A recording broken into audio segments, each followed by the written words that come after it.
é importante a gente ter essa rapidez, né, essa agilidade. Eu falo que o empreendedor é um grande resolvedor de problemas.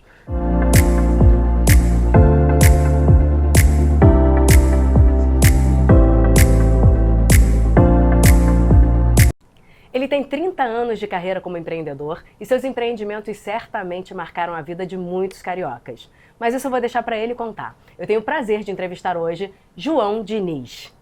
João, seja bem-vindo ao Identidade de Sucesso. Obrigado, Letícia. Um prazer estar aqui com você. Obrigada. João, para a gente começar, João por João, como é que foi a sua trajetória? Vamos lá, eu acho que a gente vai precisar de 3 horas de conversa para eu poder contar um pouquinho, né? Uma trajetória legal, longa, e eu acho que o João é um persistente, né? João Diniz é um grande... Outro dia me perguntaram falando que eu sou um case de sucesso. Na verdade, eu acho que eu sou um case de persistência, né? Eu acho que todo empreendedor ele precisa ter essa persistência, porque a gente vai ter, na verdade, na carreira, eu entendo a vida assim, a gente vai ter mais insucesso do que sucesso. Então, o sucesso ele está ligado a como você vai lidar com o insucesso para você poder construir uma carreira de sucesso. Então, o João Diniz é um grande lutador, um grande batalhador, um persistente, que sempre busca aprender com os erros. Eu acho que a minha maior sabedoria é essa. Quando você identifica, isso se transforma numa baita oportunidade. É uma escola. Eu acho que é uma grande escola você aprender com as suas derrotas, né? Eu costumo dizer que eu tive mais insucesso do que sucesso. Eu já tive cerca de 30 restaurantes, hoje em dia eu tenho 5. Então, na verdade, eu fechei 25. Então, eu fechei mais restaurantes do que eu tenho. Então, se você analisar numericamente, eu dei mais errado do que dei certo.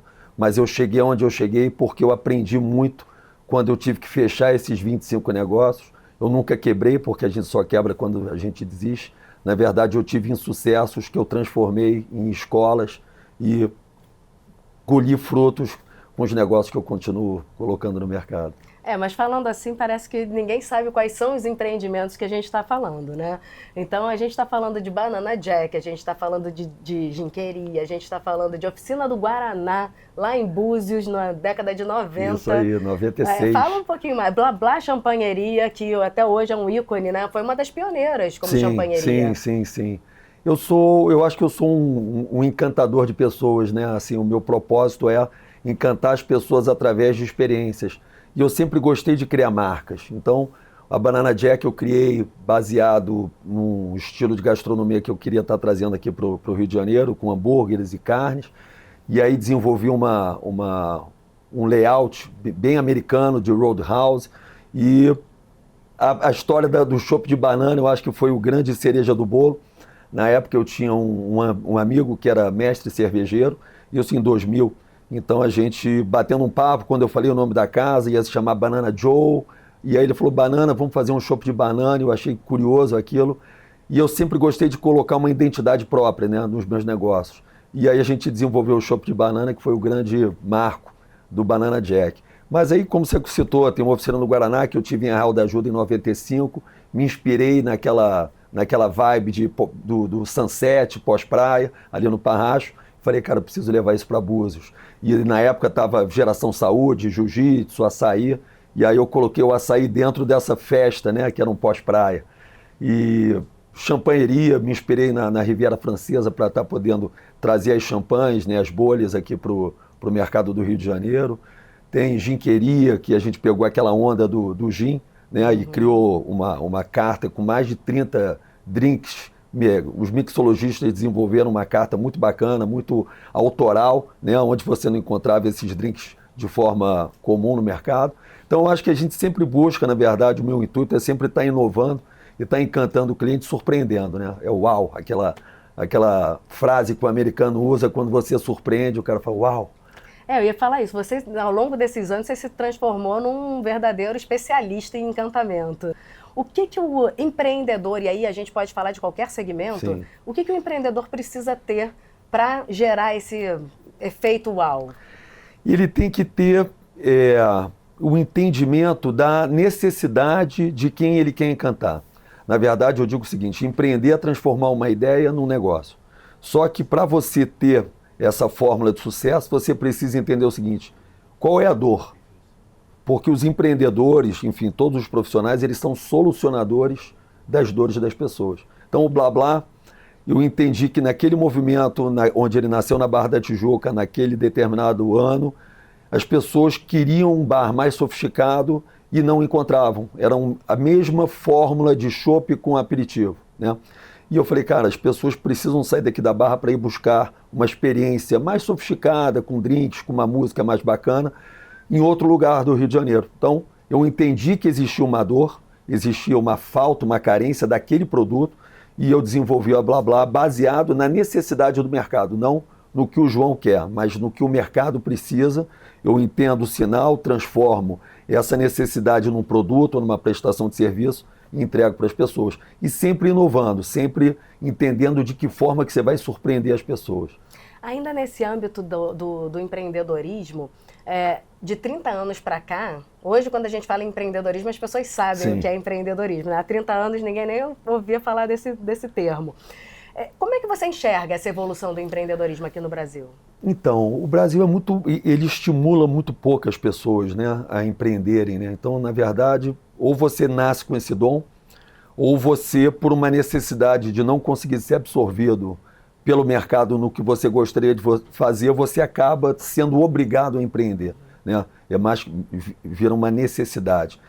E com isso, pela essa falta de incentivo e por essa falta de preparo das pessoas, é que a gente tem um índice de fechamento de empresas muito maior do que abertura de empresas, né?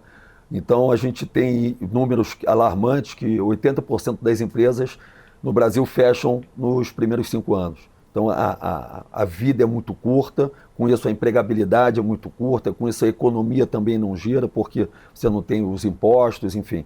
Então, eu acho que o Brasil ele começa, de uma década para trás, a entender a necessidade do crescimento do empreendedorismo. A palavra ganha força. Era muito pouco entendido, era comerciante, né? Você não tinha um empreendedor, era um comerciante.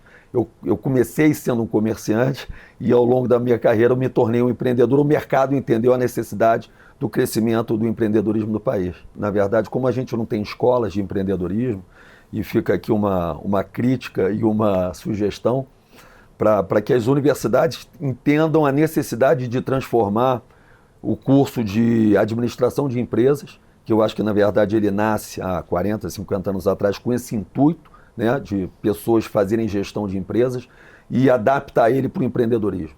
Eu acho que seria a evolução do ADM, as pessoas terem uma universidade, uma faculdade de empreendedorismo, onde você fala muito mais do que só administração. Você fala de marketing, de posicionamento de mercado, de precificação, enfim, uma série de movimentos da parte tributária, da parte trabalhista. Você precisa entender de uma série de movimentos de mercado para você poder perpetuar. Então, acho que o empreendedorismo, ele ainda, graças a Deus, ele segue numa evolução, mas eu acho que agora ele está no caminho certo. Né? Em 30 anos de carreira, certamente você teve que tomar muitas decisões difíceis.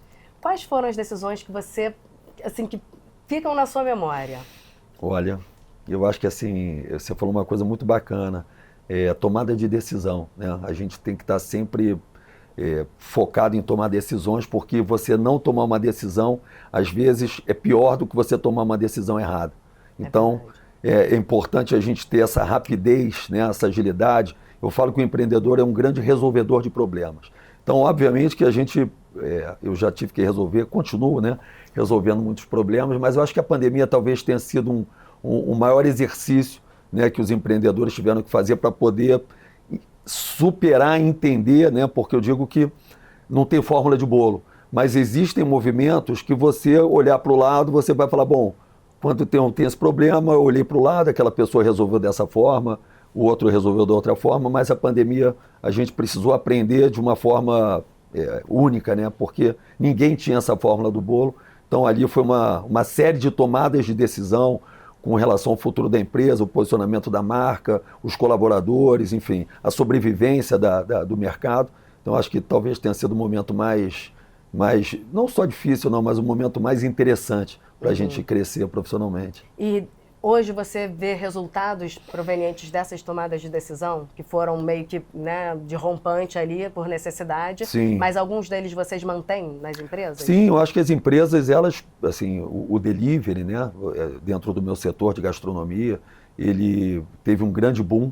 muitas empresas não entendiam que poderiam ter um faturamento talvez até maior do que o faturamento da própria empresa, porque o delivery você não tem o custo, né, de atendimento, você não tem um custo de ar-condicionado, você não tem um custo de colaboradores, então você tem uma rentabilidade maior. Eu acho a pandemia uma grande escola, né, e a gente, se souber entender aquele movimento, a gente cresceu muito com relação à comunicação, com relação ao mercado. Eu acho que a gente teve um ganho, apesar da catástrofe que foi, a gente teve um ganho muito bom para o setor, principalmente de empreendedorismo. Sim. E você, além disso, você também é conselheiro da Brasel. Sim. Né? Rio. A Brasel é a associação. Que é a Associação dos Bares e Restaurantes aqui do Estado do Rio de Janeiro. Em termos de associação, com esse olhar de mercado macro, você também entende que teve que as outras empresas também foram nessa leva, conseguiram aprender com as tomadas de decisões ali imediatas que tiveram na pandemia? Sim, Letícia, eu vou te falar, eu acho que a pandemia ela uniu muito as pessoas, sabe? Ela uniu muito o setor de gastronomia, ela uniu muito os trabalhadores e os empreendedores, né? Eu costumo dizer que o empreendedor também é um trabalhador, né? Porque geralmente são colocados em classes distintas, né? Mas o empreendedor ele também trabalha muito, a diferença é que ele está no comando, né? Ele é o gestor. E ele não é o patrão, porque o patrão é quem paga, e quem paga é o cliente. Então, isso é uma das coisas que eu sempre coloco, é importante a gente entender, e aí a gente leva isso para a universidade, para os médicos, dentistas. O seu patrão, você chama de cliente ou de paciente. Então, eu falo nas minhas empresas, para os meus colaboradores, que o patrão não é o João. O patrão é quem entra no Blá Blá, senta, me dá o dinheiro, e eu repasso aquele dinheiro para eles. Então, não é o João que paga o salário deles. O João é apenas o gestor daquela empresa e, na verdade, a obrigação da gente é encantar os patrões para que eles mantenham a gente empregados. Então, se eles quiserem demitir a gente, eles trocam de restaurante, eles vão demitir o João Diniz, vão demitir todos os colaboradores, porque o João não tira dinheiro do bolso, o João transfere o dinheiro que os patrões dão para os colaboradores. Ótimo exercício. E os empreendedores não necessariamente nascem líderes, né? Eu diria que a maioria dos empreendedores no Brasil não nascem líderes, mas eles precisam se tornar, à medida que os negócios vão prosperando, eles precisam se tornar líderes. Sim. E um dos grandes saltos de uma liderança é quando ele consegue enxergar para os outros e começar a formar outros líderes com o seu conhecimento. E você também, nesse momento de pandemia, lançou uma iniciativa chamada Mente de Líder 360, que é palestra, também tem Instagram. Conta um pouco como é que funciona e de onde surgiu essa ideia. Vamos lá. Se a gente partir do princípio de liderança, a gente vai encontrar Jesus, né, que é o maior líder de todos, onde ele entendeu que ele não conseguiria eternizar a sua liderança e buscou os apóstolos para ele poder propagar, independente da religião, propagar a palavra, propagar o amor, né? Que eu acredito que é a base de toda a religião. Então, na verdade, eu acho que o papel do líder é esse, é ter os apóstolos, é treinar outros líderes, porque um dia o João Diniz vai sair de cena e precisa ficar o aprendizado, o entendimento, o olhar que o João Diniz desenvolveu para outras pessoas também criarem em cima, né? Porque eu acho que cada um, quando aprende alguma coisa, ela transforma. Ela bota o jeito dela, né? Um aluno, um professor de jiu-jitsu, quando ensina e dá a faixa preta para um aluno, ele passa toda a forma de luta dele, mas obviamente que o aluno tem as características próprias. Então ele também coloca o molho dele, né? E o Mente de Líder é isso, a intenção é dividir com as pessoas tudo que eu aprendi, da forma que eu aprendi, facilitar caminhos, porque eu apanhei muito. Eu falo que embaixo desse blazer aqui tem muita cicatriz. E quem me olha uma fotografia fala assim, cara, esse cara é um cara de sucesso, mas é muito difícil, né? Então, o que eu puder facilitar as pessoas, dizer quais caminhos você vai apanhar menos, porque vai apanhar, mas eu acho que o intuito do Mente de Líder é esse, é criar novos líderes com uma visão plural, né? Que não sou eu, somos nós vamos dar certo, não sou eu, vou dar certo, porque ninguém faz nada sozinho. Então, são algumas coisas que eu aprendi na vida e também dentro da minha carreira profissional, que me fez criar esse movimento através de palestras, através da rede social, que a gente consegue dividir e eu acho que a gente ilumina muita gente. Muito legal. E certamente, né, olhar, mirar a experiência dos outros encurta o caminho de quem está tendo acesso a ela. Sem dúvida. Então é um pouco também o que o Identidade de Sucesso faz, né? Entrega conteúdo para que as pessoas se inspirem em grandes líderes, enfim, ou executivos que tiveram sucesso, para entender quais foram os percalços, quais foram os cases de sucesso realmente. E aí também nessa leva, né, você foi um pouquinho mais profundamente e durante a pandemia você teve a sensibilidade de entender que existia ali um gap de mercado muito... Uma dor, né? Uma dor muito, assim, considerável. Sim. E lançou o Instituto João Diniz, isso aí. Que é uma plataforma de empregabilidade. Assim, a minha origem vem da gastronomia e do entretenimento, mas eu entendi que ali naquele momento a gente teve 18% de índice de desemprego, foi o maior índice de desemprego da história do país, e as pessoas sempre me viram como uma tábua de salvação, né?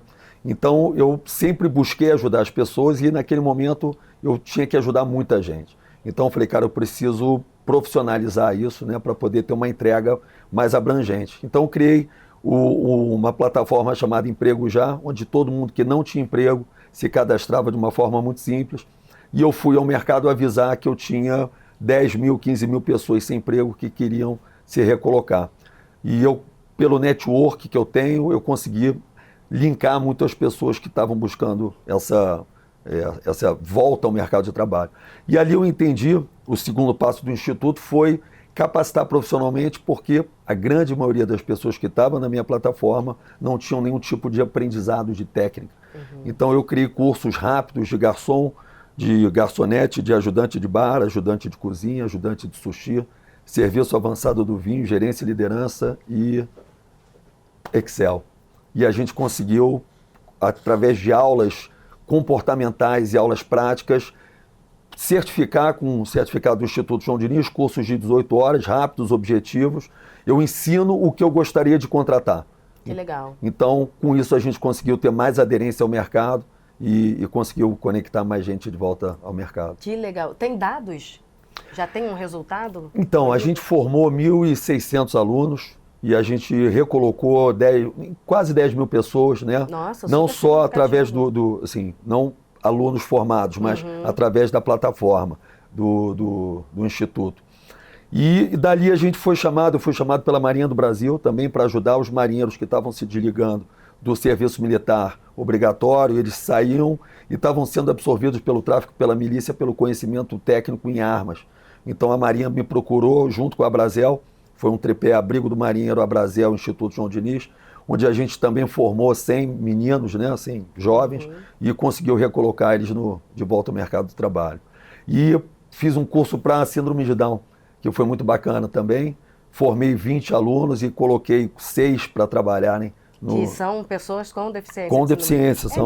A gente fez um curso de garçons para síndrome de Down. Que legal. E foi muito bacana, foi uma experiência muito, muito rica, você aprender com esses jovens, né? Que, na verdade, as pessoas precisam ser capacitadas, independente de ter deficiência ou não. Isso não impede que a pessoa tenha uma técnica, aprenda, se conecte ao mercado, seja incluída, né? Eu falo que a inclusão está muito ligada à rentabilidade, o que exclui, na verdade, no Brasil, obviamente que a gente tem muita discriminação, mas o que exclui é você ter dinheiro ou não. Então a gente precisa ensinar as pessoas a monetizarem, a ganharem dinheiro e terem uma liberdade econômica para elas poderem começarem ao trabalho da inclusão. Dentro desse contexto, você também tem uma bandeira muito interessante que não é especificamente, não são as mulheres só, são mães solo. Sim, sim. Então, eu tenho eu me sinto responsável pelas pessoas, sabe? Eu tenho é engraçado, isso é uma coisa natural minha, de sempre estar tomando a frente nas horas difíceis, né? Eu digo que eu sou um ótimo amigo para resolver problemas. Para comemorar, eu até vou, aniversário, mas quando você tem um problema, as pessoas geralmente me procuram.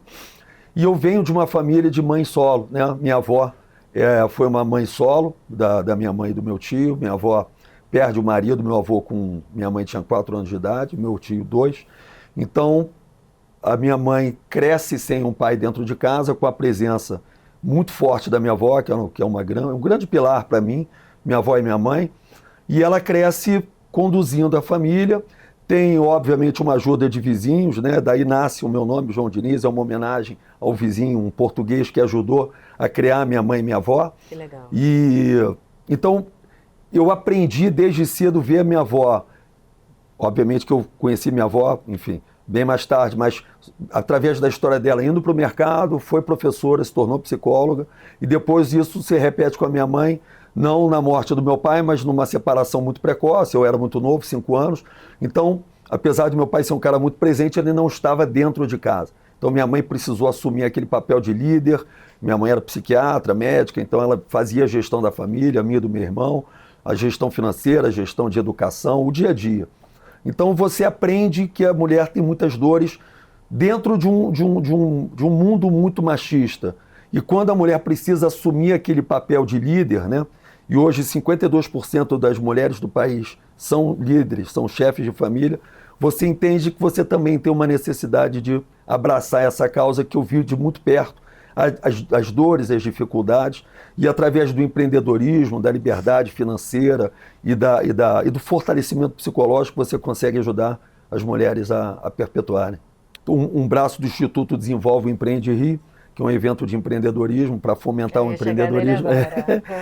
E eu tenho... E acabou de acontecer, Sim, né? A gente fez agora a última edição, foi a 3ª edição, e uma delas foi específica para mulheres, foi empreendedorismo feminino, onde somente mulheres palestraram, 11 painéis, 70 mulheres palestrando, e os homens aprendendo aí muito. A gente tem muito a aprender com as mulheres. É grande, hein, o evento? É muito bacana, são 1000 pessoas.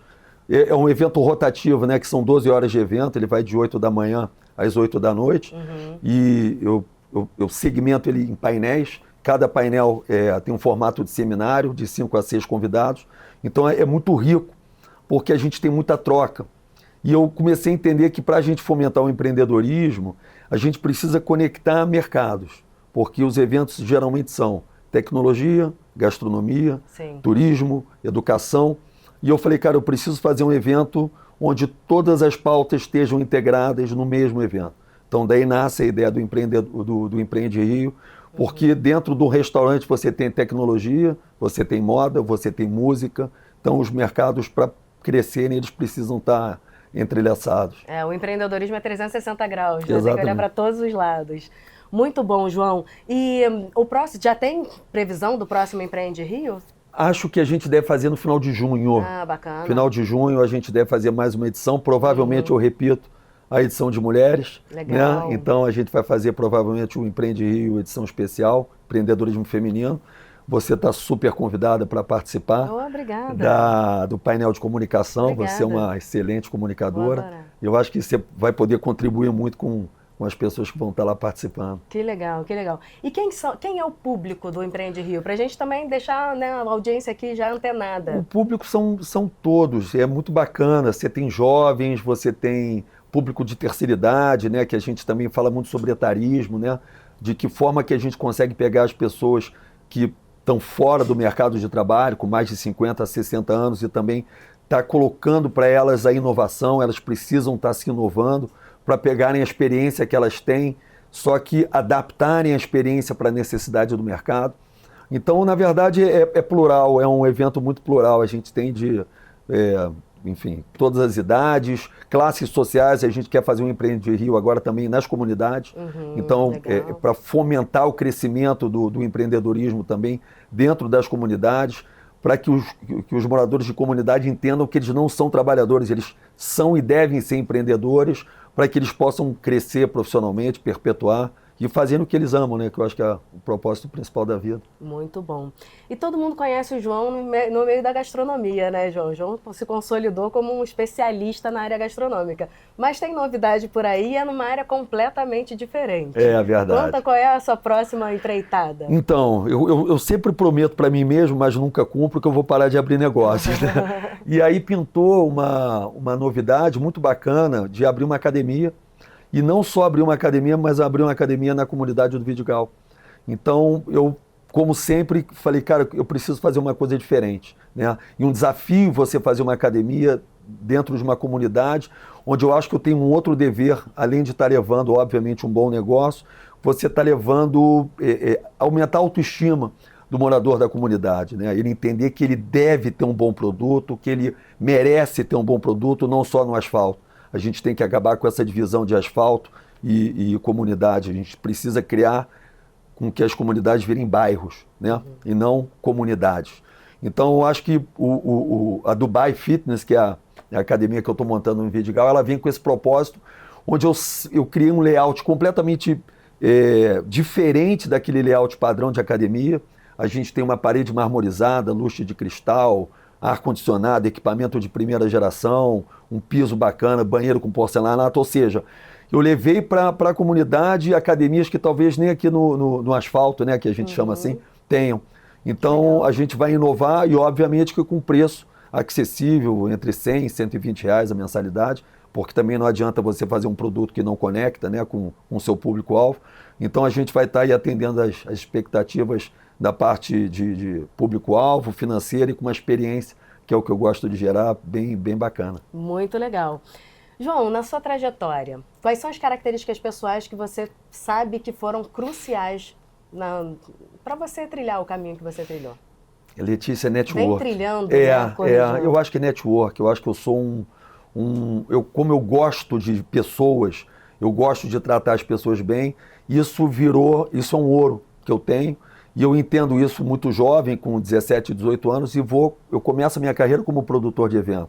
Então, eu transformo o carinho que as pessoas tinham em mim, entendi a dor do mercado, em poder gerar boas experiências com eventos, e começo muito novo a promover eventos com 1.000, 1.500 pessoas, e falo assim, essa vai ser minha profissão. Então, estudei jornalismo, não cheguei a me formar, mas já na faculdade eu já não conseguia estar nas aulas porque eu saía todos os dias, não tinha o digital, então eu tinha que ter uma equipe de divulgação de sampling, né, na porta das faculdades, nas praias, na porta de casas noturnas, para poder informar os eventos que eu estava fazendo. E daí vira uma profissão, e eu chego a fazer a gestão do Morro da Urca. Fui gestor do Morro da Urca durante 6 anos. Incrível. Né? Criei o Réveillon Morro da Urca, que as pessoas tinham muito medo de fazer um Réveillon no morro. E eu falei, cara, preciso fazer um Réveillon nesse cartão postal. Porque você pega aquela vista de Copacabana, você vê a queima de fogos de cima. Maravilhoso. Então fizemos até hoje. Né? Não, é incrível. A gente criou em 2006, Copa do Mundo, Réveillon, Arraial do Monobloco, Raízes Cariocas, enfim. A gente fica... Quando eu falei que ele tinha marcado a vida de muitos cariocas, eu não estava enganada. Né? A gente tem, eu acho que a gente gerou bastante, ainda gera, né? Eu procuro gerar boas experiências. E como eu comentei com você, assim, é bacana eu encontrar casais que falam assim, cara, eu conheci minha esposa no primeiro jantar que eu fui foi no Banana Jack, ou foi no Approach, ou foi na Oficina do Guaraná. Então é bacana você ter boas memórias, né, no Rio. E você não se formou em jornalismo, mas você teve um programa, Tive, né? Tive, noite. Conta rapidamente, assim, como é que foi essa experiência? Então, na época eu era gestor de uma casa noturna na Barra chamada Slave. Foi onde eu conheço o André Notaf, o mestre cervejeiro que me ajudou a desenvolver o Banana Jack. E na inauguração da Slave, eu dei uma entrevista para a NET. Na época, a NET, o canal a cabo, eles me entrevistaram, tinha um canal 38, que era aquele canal que quando você ligava, você caía nesse canal. E ele ficava rodando alguns programas em looping. E a minha entrevista foi pro ar e o diretor da NET me ligou e falou, cara, todo mundo te conhece, porque tá todo mundo mandando mensagem para cá, você não quer ter um programa de televisão? E eu tinha ideia de ter um programa falando sobre a Noite do Rio. Né? Não de coluna social, como tinha o Amarillo Júnior, o Otávio Mesquita, mas falando sobre as experiências de diferentes públicos, propostas de casa noturna, de points. E aí eu criei o Giro na Noite na NET, fiquei 1 ano, foi um sucesso, depois fui para Bandeirantes fazer o programa, fiquei 2 anos no ar na Band, e editava, decupava, entrevistava, sonorizava, então foi a forma que eu me formei particularmente forma empírica, em jornalismo. Mas é um universo. Sim, né? e misturei a comunicação, o jornalismo, noite, entretenimento. O networking que te levou até ali, muito legal. João, sucesso é um conceito muito subjetivo, cada um tem o seu, né? Mas sucesso para o João é? Ser feliz. Sucesso para mim é ser feliz, ser realizado.